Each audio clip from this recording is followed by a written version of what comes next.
করুণাময়, আমার শান্তিময়। তো সকলে এই আসরটিকে আনন্দ মুখরিত করতে আসুন। আমরা সকলে মিলে একটা জয়ধ্বনি উলধ্বনি রহমত থেকে করি। জয় জয়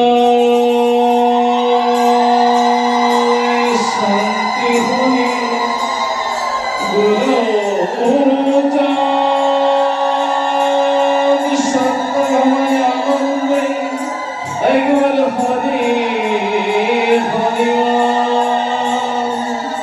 জয় জয় মাতা পিতা গুরুদেব ভক্ত বিজয় পরি প্রেমানন্দে হরে হরে হরে।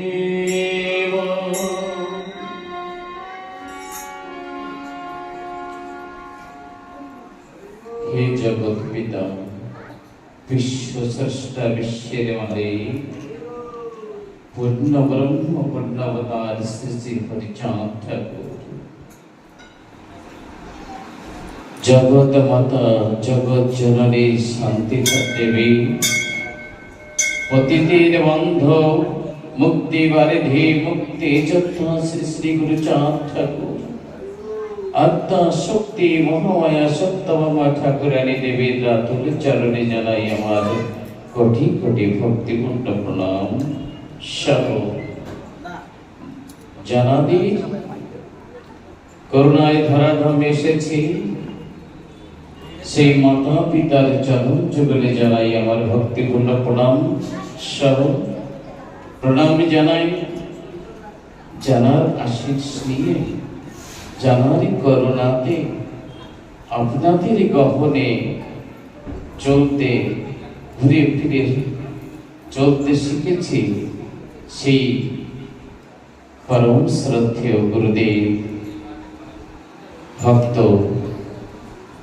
মধুরত্ন বিজয় চন্দ্র পাড়ি মহাশয় চরণ যুগলে অধম সন্তানের কোটি কোটি প্রণাম। সহ দূর দূরান্ত থেকে আগত সকল হরিভক্ত, কৃষ্ণ ভক্ত, গৌর ভক্ত এবং আমার মাতৃস্বরূপিণী মাতৃমণ্ডলীগণ সহ কিরণ্ডল, এই কিরণ্ডলের পূর্ণভূমি, এই পূর্ণভূমিতে নিবাসরত সকল ভক্ত ভক্তাদের চরণ যুগলে অধমের কোটি কোটি প্রণাম। চলিত হরিবাসরে দু একটি কথা বলার সুযোগ পেয়ে নিজেকে বড় ধন্য মনে করছি। হে ঠাকুরের অমৃত পথযাত্রী প্রিয় ভক্তবৃন্দগণ, আপনারা সকলেই জানেন আমার হরি অনন্ত, হরির এক নাম অনন্ত, হরি কথাও অনন্ত, বিশাল সমুদ্র। কত মুনি ঋষি সাধু গুরু গোসাই আজ পর্যন্ত যার অন্ত পায়নি তিনি আমার দয়াল শ্রীহরি। তার অনন্ত কথার ভিতর দিয়ে কোন কথা দিয়ে আপনাদের মনে আনন্দ দিতে পারবো এমন কোন কথা, এমন কোন পরিভাষা আমার বিক্ষুদ্র জ্ঞানে জানা নেই। তবে হে ভক্তগণ, মুখং করতি বাচালং পঙ্গুলং হইতে গিরিম যৎ কৃপাতমহং বন্দে পরমানন্দ মাধবম। আপনারাই কৃপা করবেন, করুণা করবেন, এই মুখে যেন হরি কথা কৃষ্ণ কথা হতে পারে। আসুন, সময় স্বল্প, দু একটি কথা ভিতরে প্রবেশ করেছি করব।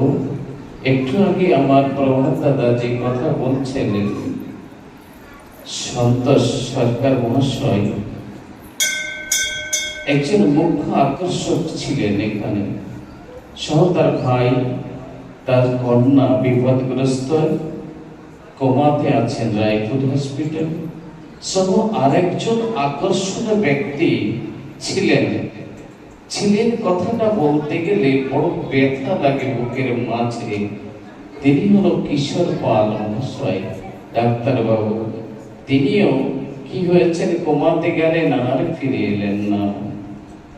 এই আসরে গত বছর এইখানে মুখ্য আকর্ষক হিসেবে তিনি পরিচালনা করছিলেন। তো হে ভক্তগণ, একটু এদিকে সময় দেবেন। দুই নিয়ে দুনিয়া, দুই নিয়ে দুনিয়া, তবেই তার নাম দুনিয়া। এসেছি কোথায়? মর্তধামে। কেন এসেছি মর্তধামে? কেন আসে? জীব মরতে আসে। আমরা কি করতে এসেছি? ও বাবা, কি করতে?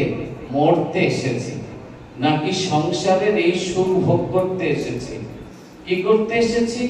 মরতে। তো আমরা মরব কখন? জন্মের পরে। তবে জন্ম আমাদের হয়ে গেছে, আমরা জীবিত আছি। জানারা, আমরা বুকে হাত দিয়ে আমরা বুঝতে পারি আমরা জীবিত আছি, কিন্তু কত সময় আছি? কি মা, কত সময় বেঁচে থাকবো? একটু পরেই মৃত্যু তো আমাকে গ্রহণ করবে।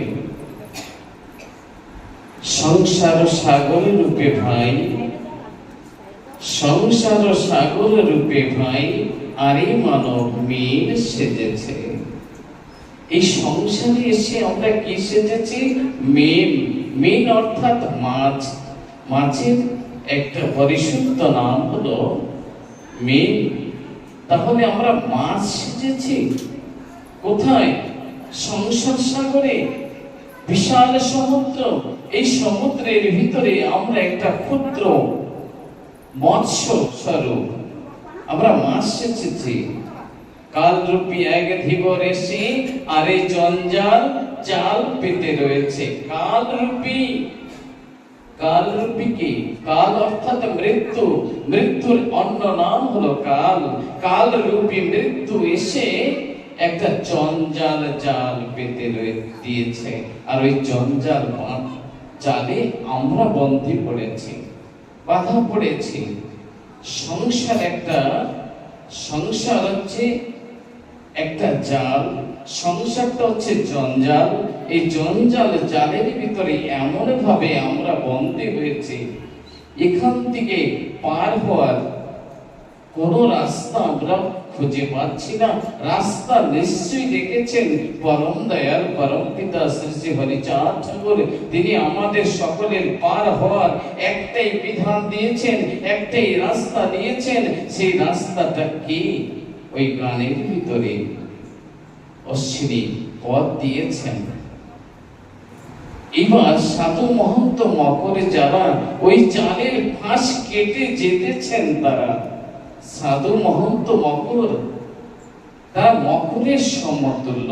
তাদের হৃদয় শক্তি পরিপূর্ণ, আর পরিপূর্ণ সেই হরি নামের শক্তি দ্বারা জালের ফাঁসটি চিরে তারা ওই ফাঁস কেটে বেরিয়ে যাচ্ছে। যদি কোনো প্রেমিক ভক্ত, কোন রসিক সজ্জনের বহর ধরেছে, সাধু মহন্তের বহর ধরে চলছে, তারাও ওই সাধু মহন্তের বহর ধরে ওই জালের ফাঁস কেটে বেরিয়ে যাচ্ছে। শুধু পারছি না আমি অধম।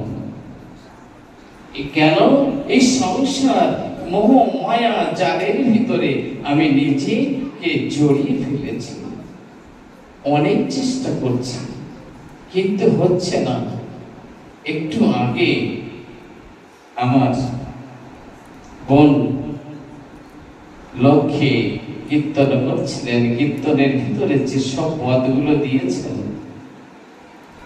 আপনারা শ্রবণ করেছেন। এত সুন্দর প্রেমের ভাবের ভিতরে সেই পদগুলো বসিয়ে বসিয়ে ভক্তদের মনে যে আনন্দ, প্রেমের দোলা দিচ্ছিল এবং মনে করে দিচ্ছিল সেই পরম দয়াল পরম পিতার কথা।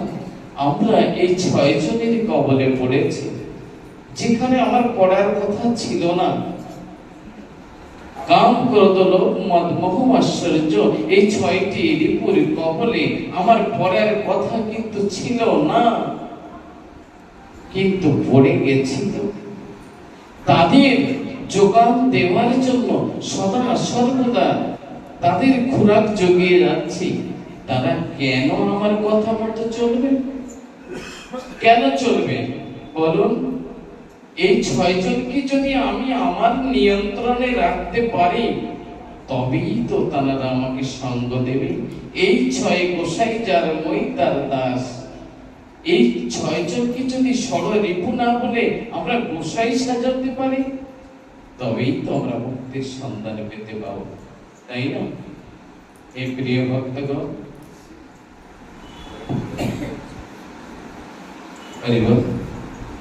এই প্রিয় ভক্তগণ, তো এখানে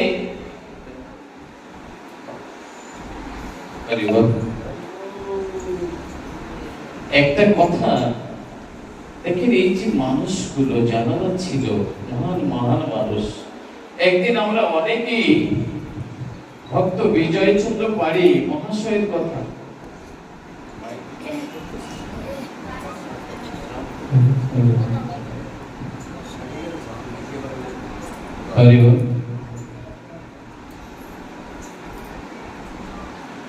শ্রদ্ধেয় বিজয়চন্দ্র পাড়ি মহাশয়, যিনি এক মুখ্য আকর্ষণ ছিলেন, এক সময় ভারতের বিভিন্ন প্রদেশে তিনি ঘুরে বেড়াতেন। এই কিরণপুর অঞ্চলেও তিনি একজন মুখ্য আকর্ষণ হিসেবে পরিগণিত। সর্বভারতীয়, ভারতের বাইরে, বাংলাদেশে বিভিন্ন স্থানে তার সুপরিচিত। এমন একটা মানিক আমরা সকলে পেয়েছিলাম, তাই না? পেয়েছিলাম তো?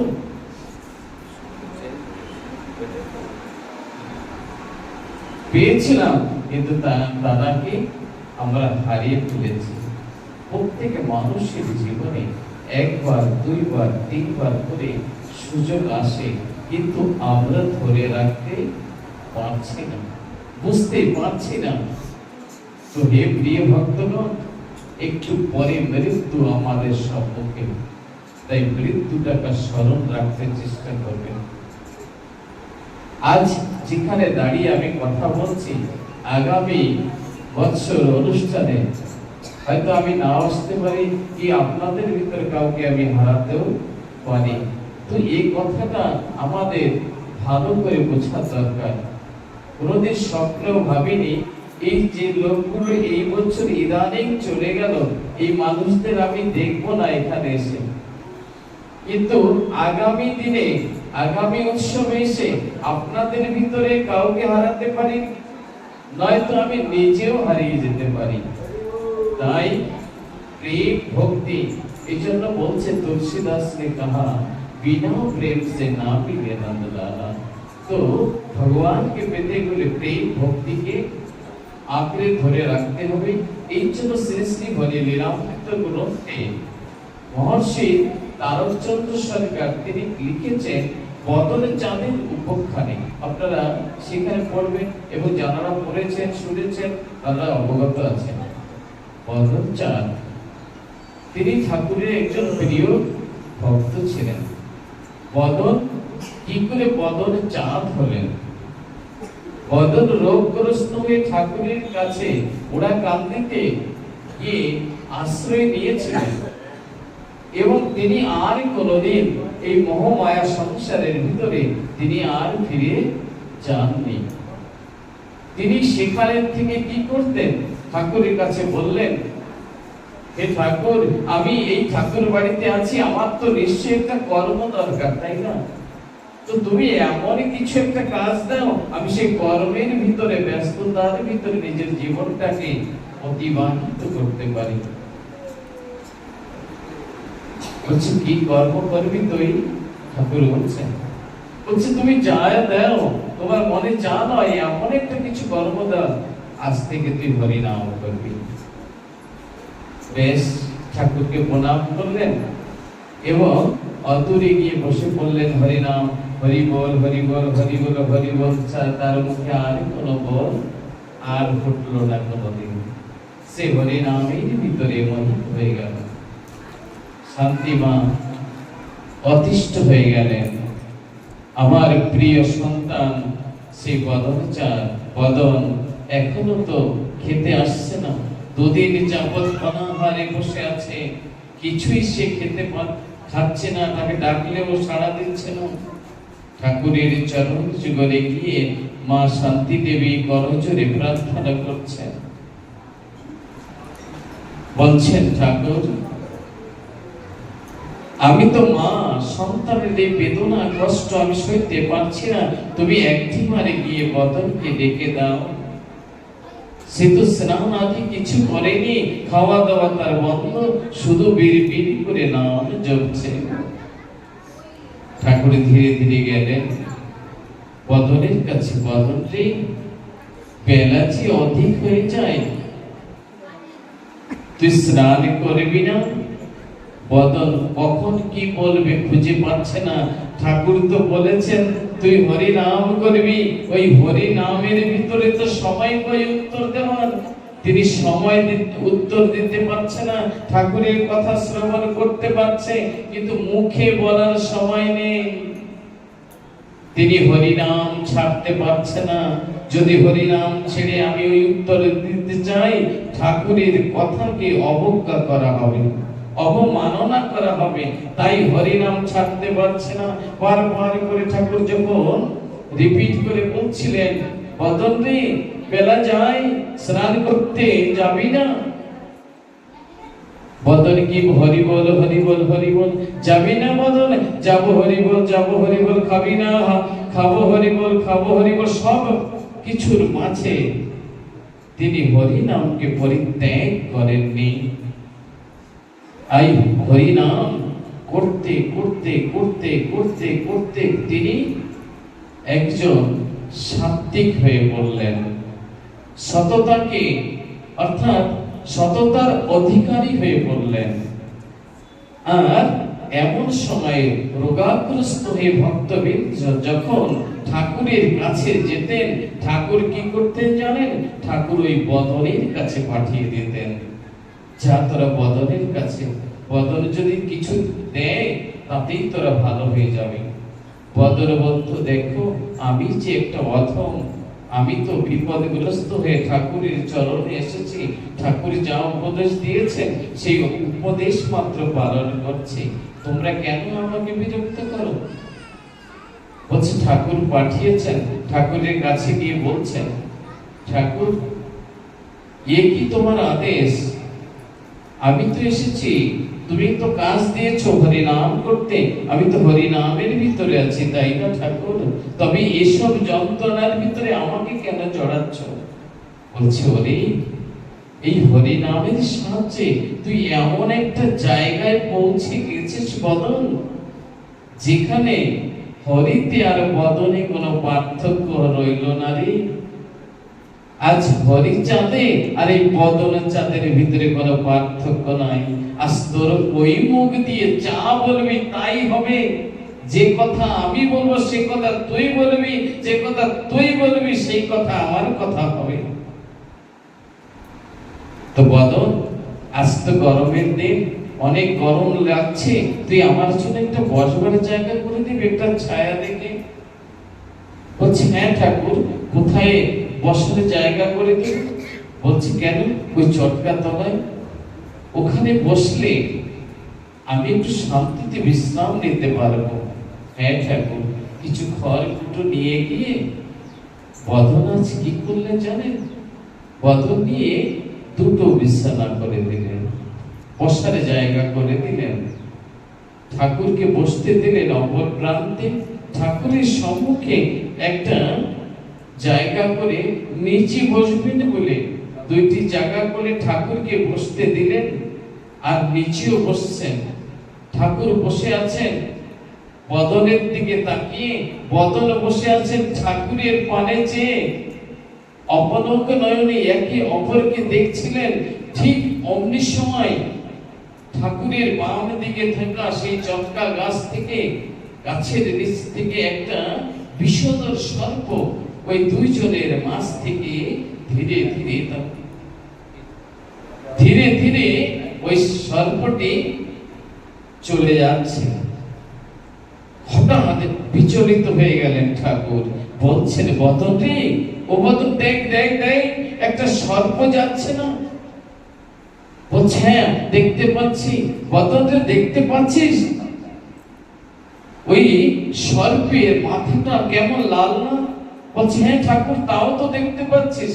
জানিস রে বদন, যেই সর্পের মাথা লাল হয় না, সে তো বিশাল ধরনের ধনী হয়। বদর বলছে তাই আমার শুনে কি লাভ ঠাকুর? না, লাভ লোকসানের কথা বলছি না, তুই জানিস কিনা তাই বলছিলাম। তবে বদর, আমার মনে হয় ওই সাপটা যেখান থেকে বেরিয়েছে না, ওখানে একটু ঘুরে দেখা যাক কি আছে ওখানে। বদর বলছে যার জিনিস সেখানেই থাকুক, আমরা কেন তার বাসাকে নষ্ট করতে যাব? দেখ না রে বদর, একটু ঘুরে দেখ। ঠাকুরের আদেশকে অবমাননা করতে পারলেন না, সেই জায়গা যখন করলেন, বলছে এখানে বিশাল বড় একটা হাড়ি দেখা যায়, কলসি দেখা যায়, বলছে তুলে নিয়ে আয়। ঠাকুর আদেশ দিলেন, আদেশ পালন করতে ওই কলসি তুলে নিয়ে আসলেন। বদনের অনেক পরিশ্রম করতে হলো তুলে ঠাকুরের সম্মুখে আনতে। বলছি এনেছিস যখন বদন, একবার তার ঢাকনাটা খুলে দেখ, ওর ভিতরে কি আছে। ঢাকনাটা খুলে দেখলেন, বলছে ঠাকুর এর ভিতরে মণি মুক্তা কাঞ্চন হীরা জহরাত সব কিছুতে পরিপূর্ণ আছে। বদন তাই? সত্যি? দেখা তো আমাকে একটু। ঠাকুরও দেখলেন, দেখে কিছু সময় পরে বলছেন বদন, ও বদন, এই ধন মনে হয় তোর জন্য রেখে গেছে। তুই তো অনেক দিন হয়েছে, অনেক বছর হয়ে গেল তুই সংসার ছেড়ে চলে এসেছিস, তোর তো অনেক ধন সম্পদ ছিল, তুই তো রেখে এসেছিলি। সেই সম্পদ এতদিন কি আছে? যাদের কাছে রেখে এসেছিলি তারা তো নষ্ট করেছে। তাই এই বিষুদ্র সর্প, এই সর্পটি তোর জন্য এই ধনগুলো রেখে গেছে। যা বদন, এই সুযোগ হাতছাড়া করিস না। এই ধনের কলসি তুই নিয়ে গৃহে চলে যা, সেখানে সুখে স্বাচ্ছন্দ্যে বসবাস করিস, তোর মনে যা লয় তাই করিস, পরম সুখে পরম আনন্দে কাল কাটাবি। যা বদন। এই কথা শোনার পরে বদন দুই নয়নের জল ছেড়ে দিলেন। দুই নয়নের জল ছেড়ে দিয়ে বক্ষ ভাসিয়ে দিচ্ছেন। ঠাকুর বলছে কেন রে বদন, তুই কাঁদছিস? ধন পেয়ে তো এই মোহ মায়া সংসারে জীব ধন পেয়ে তো মত্ত হয়ে যায় ধনে। সে তো পরম সুখে আনন্দে বিচরণ করে, নেচে ওঠে তার এই পাগল মন। আর তুই ধন পেয়ে, ধন নিতে তুই কেন কান্না করছিস? ঠাকুর, ঠাকুর, তুমি তোমার বদনকে চিনতে বড় ভুল করেছ। প্রত্যেক দিন, প্রত্যেক মুহূর্ত আমি যতবার তোমাকে দেখেছি ঠাকুর, নতুন নতুন করে দেখেছি, নতুন নতুন রূপে তোমাকে দেখেছি, তোমাকে চিনতে পারিনি ঠাকুর। আসলে তুমি কে? কি দিতে এসেছো এই ধরাধামে? কি নিতে শিখেছে এই ধরাধামের মানুষ? আজ তোমার কাছে এসে আমি নিজেকে অর্পণ করে দিয়েছি। কোনদিন মোহ মায়া সংসারে স্ত্রী পুত্র দানা সূত্র বন্ধু বান্ধব কারোর কথা তোমার সামনে প্রকাশ করিনি। আজ হঠাৎ আমার সেই সংসার মোহ জগতের কথা মনে করে দিলে, আর এই ধন দৌলত দিয়ে তুমি আমাকে লোভী বানাতে চাইলে ঠাকুর। তাই তো আজ আমার নয়ন জলকে আটকে রাখতে পারলাম না ঠাকুর। তাই তো আমার দুই বক্ষ ভেসে যাচ্ছে। ওরে ওঠ, ওঠ বাদন, যা। আমি বলছি তুই এই ধন নিয়ে গৃহে যা, যা কিছু হয় আমার হবে। তুই অন্তত ধন নিয়ে পরম সুখী। আর বার ভুল করলে ঠাকুর, তুমি তো জানো না ঠাকুর, এই ধন পাওয়ার জন্য তো আমি সংসারে আসিনি। আমি সংসারে এসেছিলাম হরিধনে ধনী হতে।